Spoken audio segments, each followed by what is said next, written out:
공수처 체포방해 혐의로 기소된 윤석열 전 대통령에게 1심 재판부가 징역 5년을 선고했습니다. 비상계엄 관련 첫 사법부의 판단인데요. 재판부는 윤 전 대통령이 헌법적 절차를 경시하고 경호처를 사병화했다며 죄질이 매우 불량하다고 질타했습니다. 먼저 방준혁 기자의 보도입니다. 특수 공무집행 방해와 직권남용 등 혐의를 받는 윤석열 전 대통령에게 1심 재판부가 징역 5년의 실형을 선고했습니다. 피고인 일어서십시오. 주문. 피고인을 징역 5년에 처한다. 재판부는 공수처의 체포영장 집행을 방해한 혐의와 국무위원들의 심의권을 침해한 혐의 등 대부분 혐의를 유죄로 인정했습니다. 다만 허위 공보 등 일부 혐의에 대해선 무죄라고 판단했습니다. 재판부는 대통령은 헌법 질서를 수호할 최후의 보루임에도 헌법상 절차를 경시하는 태도를 보여 비난받아 마땅하다고 강하게 질책했습니다.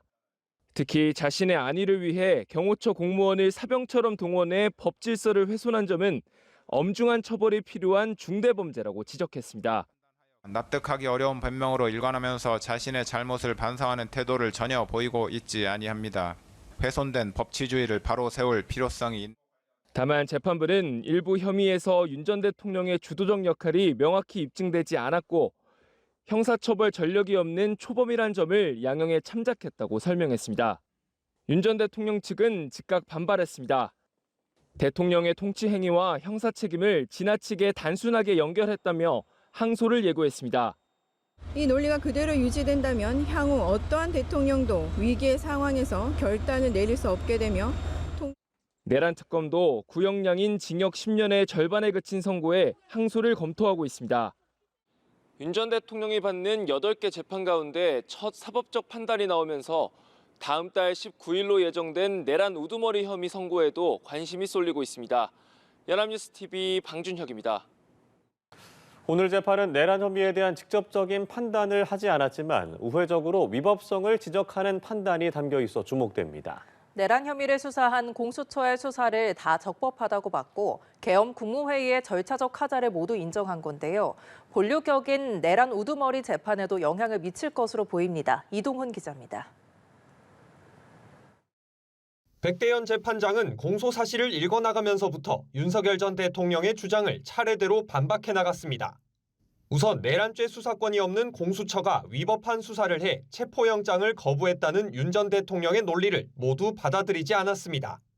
재판부는 공수처가 윤 전 대통령의 직권남용 혐의를 수사하며 내란죄를 인지한 점을 인정하며 수사권이 있고 수사 과정에서 수집된 증거의 증거 능력이 모두 인정된다고 못 박았습니다. 공수처가 체포영장을 대통령실 관할 법원인 서부지법에 청구한 것도 문제가 없다고 봤습니다.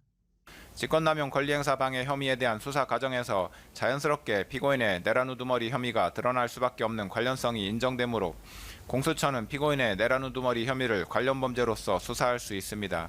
윤 전 대통령은 공수처 수사 자체가 위법하므로 이를 이어받은 특검 수사도 위법하다고 주장해왔고 본류격인 내란 혐의 재판에서도 같은 주장을 이어왔습니다. 공수처의 수사가 모두 적법하다는 재판부의 첫 판단이 나온 만큼 내달 19일 선고가 예정된 내란 우두머리 혐의 재판 결과에도 영향을 미칠지 주목됩니다. 체포방해 혐의 재판부가 계엄 선포 전후 과정의 하자를 분명히 인정한 부분도 주목됩니다. 재판부는 국무회의 소집을 통보받지 못한 7명 국무위원의 심의권을 침해했다며 당시 상황은 더더욱 모두를 소집했어야 할 상황이었다고 지적했습니다. 대통령으로서는 계엄 선포 여부를 결정함에 있어 평시에 국가 현안에 관한 국무회의에 있어서보다 국무위원 전원의 의견을 더욱 경청하고 신중을 기하였어야 합니다. 재판부는 허위 계엄 선포문 작성, 폐기도 유죄로 판단해 계엄 절차의 위법을 분명히 했습니다. 비화폰 삭제 지시도 유죄로 봤지만 외신 허위 공보 혐의는 외신 대변인이 사실에 근거한 업무를 수행해야 하는 근거 규정이 없다며 무죄로 판단했습니다. 연합뉴스TV 이동훈입니다. 비상계엄 사건에 대한 법원의 첫 판단은 이어지는 다른 피고인들의 내란 재판에도 영향을 줄 전망입니다. 특히 1심 선고를 앞둔 국무위원들 또 공수처 체포 방해에 가담한 혐의로 법정에선 경호처 간부들이 우선 영향권에 들어갈 것으로 보입니다. 이채연 기자입니다. 내란 우두머리 방조 등 혐의를 받는 한덕수 전 총리는 오는 21일 1심 판결을 앞두고 있습니다. 이어 다음 달 12일엔 내란 가담 혐의를 받는 또 다른 국무위원 이상민 전 행안장관의 선고도 있습니다. 특검은 두 사람 모두에게 징역 15년을 구형했는데 이날 윤 전 대통령 1심 재판부가 계엄 선포 직전 열린 국무회의의 흠결을 인정한 만큼 두 사람의 판결에도 관심이 쏠립니다.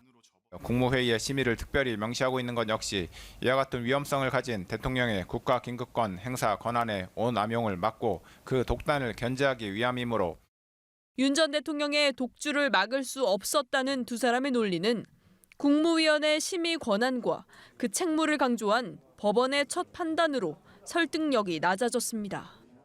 국무위원들한테 표결 심의권이 있다. 한시가 들어가 있었잖아요. 국무위원들의 그런 책임들도 상대적으로 좀 크다라고 평가를 할 수 있지 않을까. 말릴 수가 없었다. 이런 식의 이제 논거들은 그 주장의 힘이 좀 떨어지지 않나. 또 다른 핵심 쟁점이었던 윤 전 대통령의 체포 방해 혐의 역시 유죄로 인정되면서 호위무사를 자처했던 김성훈 전 경호처 차장 등 강경파 간부들에 대한 재판에도 직간접적 영향이 불가피할 전망입니다. 특히 재판부는 윤 전 대통령 지시를 받은 김 전 차장 등이 실제 위력 순찰을 지시하는 식으로 공수처의 적법한 체포영장 집행 저지에 공모했다고 판단했습니다. 권한 행사가 정지되어 있었던 피고인을 내란 우두머리 및 직권남용 권리행사 방해 혐의로 체포하는 것이 국가에 중대한 이익을 해하는 경우에 해당한다고 볼 수는 없으므로 책임자인 경호처장은 영장 집행을 승낙하였어야. 다만 일부 쟁점이 다르거나 개별 가담 행위 차이가 있는 만큼 담당 재판부의 추가 판단이 이어질 전망입니다. 연합뉴스TV 이채연입니다. 법원의 첫 판단을 받은 윤석열 전 대통령은 재판 내내 굳은 표정이었습니다. 자신의 혐의가 하나둘 유죄로 확정되자 얼굴이 붉어지기도 했는데요. 내란 우두머리 결심 공판에서 사형 구형을 받고 웃음을 짓던 모습과는 딴판이었습니다. 백유빈 기자입니다. 윤석열 전 대통령의 체포방해 사건 선고를 앞둔 서울중앙지법 311호 법정. 흰색 와이셔츠에 짙은 남색 정장을 입은 윤 전 대통령이 굳은 표정으로 들어섭니다. 왼쪽 가슴에는 수형번호 3617이 새겨진 명찰이 달렸습니다. 윤 전 대통령은 입장 후 재판부를 향해 가볍게 고개를 숙인 뒤 피고인석으로 향했습니다. 백대현 재판장은 엄숙한 분위기 속에 재판 시작을 알리며 가장 먼저 방청석을 향해 질서 유지를 당부했습니다. 윤 전 대통령을 지지하는 시민들 중 일부는 이날 선고를 법정에서 지켜봤습니다. 폭언, 소란 등의 행위로 법원의 심리를 방해하거나 재판의 위신을 현저하게 훼손한 사람에 대해서는 20일 이내에 감치에 처하거나 100만 원 이하의 과태료를 부과할 수 있습니다.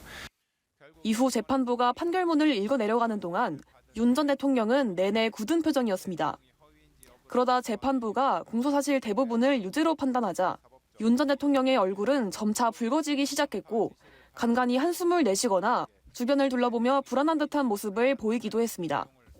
앞서 내란 우두머리 사건 결심 공판에서 특검의 구형에 헛웃음을 치며 여유를 보였던 모습과는 사뭇 대조적이었습니다. 이후 재판부가 징역 5년을 선고하자 윤 전 대통령은 입술을 살짝 깨물었습니다. 구체적인 범행 내용 등에 비춰보면 피고인의 죄질이 매우 좋지 아니합니다. 재판이 끝난 뒤 자리에서 일어난 윤 전 대통령은 가장 먼저 변호인단을 향해 가볍게 고개를 끄덕였습니다. 이후 발걸음을 옮기다 잠시 멈춰서 재판부를 향해 마지막으로 고개를 숙인 뒤 법정을 나섰습니다. 윤 전 대통령 퇴장 뒤에 법정에는 침묵이 이어졌고 우려했던 방청객 소란은 없었습니다. 법원 밖에는 윤 전 대통령을 지지하는 시민들이 몰리며 종일 긴장감이 감돌았습니다. 선고 결과가 전해지자 일부 시위대는 고성을 지르거나 눈물을 보이기도 했지만 경찰이 인파를 통제하면서 큰 충돌은 발생하지 않았습니다. 연합뉴스TV 백유빈입니다. 윤석열 전 대통령에 대한 첫 형사재판 판결은 전 국민에게 실시간으로 생중계됐습니다. 생중계를 지켜본 시민들의 표정을 이재경 기자가 취재했습니다. 윤석열 전 대통령의 체포방해 사건 1심 선고가 시작되기 전 열차를 기다리는 시민들의 시선이 TV 화면으로 모아집니다. 오후 2시부터 약 1시간가량 윤 전 대통령 혐의에 대한 유무죄 판단과 양형 이유 설명이 이어졌고 마지막으로 징역 5년이 선고되는 순간 시민들도 숨죽이며 집중했습니다. 미래 사회에 저희가 대학생으로서 어떻게 이 판결을 생각하고 이 판결 과정에 대해서 저 윗분들의 어떤 생각을 가지고 있는지 파악할 수 있는 시간이 되었고, 개인의 사병화한다는 것이 그것이 얼마나 무서운지, 그것이 국가관과 연결돼 있는데 통수권자의 그 국가관이 매우 의심스럽다, 이렇게 봤습니다. 전직 대통령에 대한 법원 선고가 생중계된 건 이번이 세 번째. 헌정사의 불행이 반복되는 모습에 이를 지켜보는 시민들은 착잡한 마음을 감추지 못했습니다. 정치적인 건 많이 보고 있는데 항상 볼 적마다 안타깝고, 우리가 이렇게 친구들도 만나면 국민이 정치를, 나라를 걱정하니까 그런 것도 안타깝고 그래요. 그 계엄에 대한 대가가 어떤 형식으로 처벌이 일어나고 어떤 형식으로 판단이 이루어지는지 이제 역사의 현장을 눈으로 보게 되어서 좀 착잡하기도 하고. 생중계를 지켜본 시민들은 불행한 역사가 더 이상 반복되는 일은 없어야 한다고 입을 모았습니다. 연합뉴스TV 이재경입니다. 청와대는 윤석열 전 대통령이 체포 방해 등 혐의로 징역 5년을 선고받자 사법부의 의견을 존중해야 한다는 입장을 밝혔습니다. 이규현 홍보소통수석은 오늘 브리핑에서 선고와 관련한 입장을 묻는 질문에 청와대는 형량과 관련해 입장을 내지 않는다며 이같이 말했습니다. 이 수석은 구형과 선고가 계속되기 때문에 지켜봐야 하지 않을까라는 생각이 든다면서도 법과 원칙에 따라서 진행되고 있다고 생각한다고 말했습니다. 여야는 오늘 윤석열 전 대통령이 공수처 체포방해 등의 혐의로 1심에서 징역 5년을 선고받은 데 대해 엇갈린 반응을 보였습니다.